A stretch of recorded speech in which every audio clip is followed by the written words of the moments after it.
The Beatles by Paul Shipton. Penguin Readers, Level 3. 2002. The End of a Dream. Paul McCartney once said, "The Beatles were always a great little band. Nothing more, nothing less." Millions of fans around the world disagree with this. To them, the Beatles were a great little band who changed modern music forever. When the Beatles ended in 1970, people around the world couldn't believe it. John, Paul, George and Ringo all followed their own interests successfully. But all four faced the same question everywhere they went. When will you play together again? The answer always seemed the same: never. But fans could hope and dream. Then, on the 8th of December, 1980, the dream ended.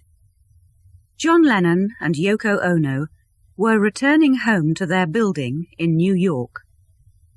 Mark Chapman was waiting in the shadows. He shouted to John, and then he shot the singer in the back and chest. John Lennon died in hospital that night. The news was met with sadness all around the world. The Beatles could never play together again. Early days. The four boys from Liverpool were all born during the Second World War. Life in the northern city wasn't always easy after the war. Most people lived in small houses, and many were poor. But like many ports, Liverpool was open to new ideas. Sometimes ships brought something that other places in Britain couldn't get. Rock and roll records from the US. For the young people of Liverpool in the 1950s, the exciting sound of rock and roll was an escape from their daily lives. Richard Starkey, Ringo Starr, was born in 1940 and grew up in one of Liverpool's poorest areas. He was often ill, and he first played drums in hospital. He bought his first drum around 1956, just one big drum. He played with a few local bands. Then he joined Rory Storm and the Hurricanes. Around this time, Richard took a new name, Ringo, because of all the rings on his hands. George Harrison, the youngest Beatle, was born in 1943. His father was a bus driver, but before that he worked on ships. George loved his father's records from the US. At school, he sat in class drawing pictures of guitars. When he did get his guitar, he practiced all the time. Paul McCartney was born in 1942, the son of a nurse and a cotton salesman. The family loved music. When Paul was old enough, his father bought him a trumpet. But Paul couldn't play the trumpet and sing at the same time, so he changed the trumpet for a guitar. He sometimes talked about music with a younger boy at his school, George Harrison. John Lennon was born in 1940. After his father left, his mother sent the 4-year-old boy to his Aunt Mimi and her husband's big house in a pleasant part of Liverpool. John loved rock and roll. He remembered seeing an Elvis Presley film. When the audience screamed, he thought, "That's a good job." John's mother loved music too, and she taught her son well.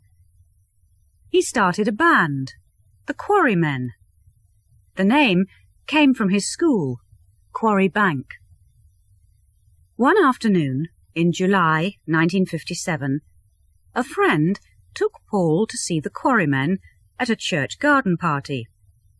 John was singing, but he couldn't remember all the words.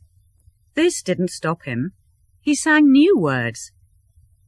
After the concert, Paul played a song on his guitar for John. Years later, John remembered the meeting. Paul was better than the people in the band, but John was a little worried. What was more important, his own strong position in the group, or a stronger group? He chose the group. Lennon and McCartney were together. From Liverpool to Hamburg. One day, Paul showed John one of his own songs. After that, John began to write his own musical ideas, and soon the two young men were writing song after song.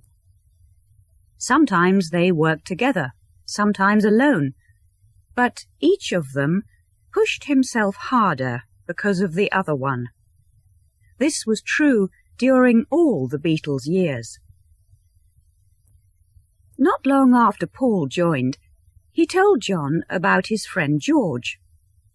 John wasn't sure. George was only 15.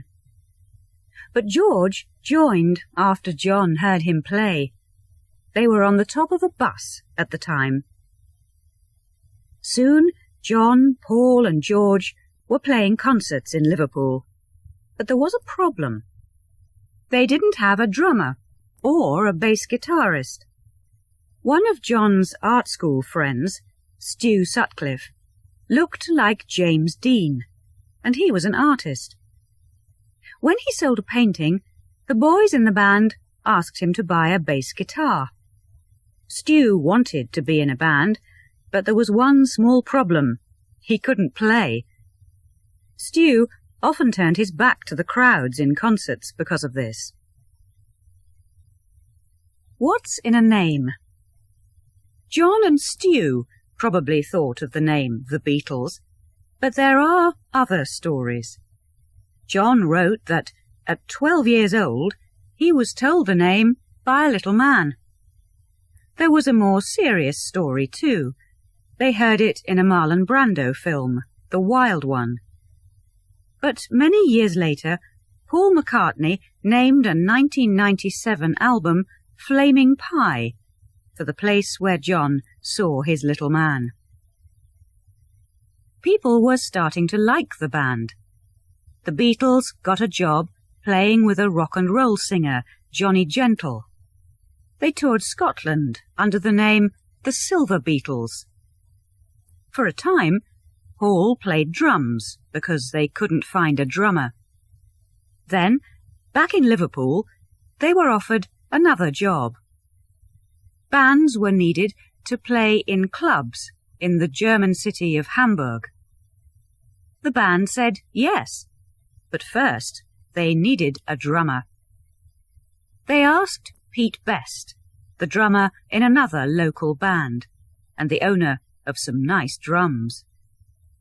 Pete agreed, and the band travelled to Germany in the summer of 1960. To 5 boys from Liverpool, Hamburg was another world. A world of all-night bars and street crime. Concerts weren't always easy. On some nights, John had to push people off the stage.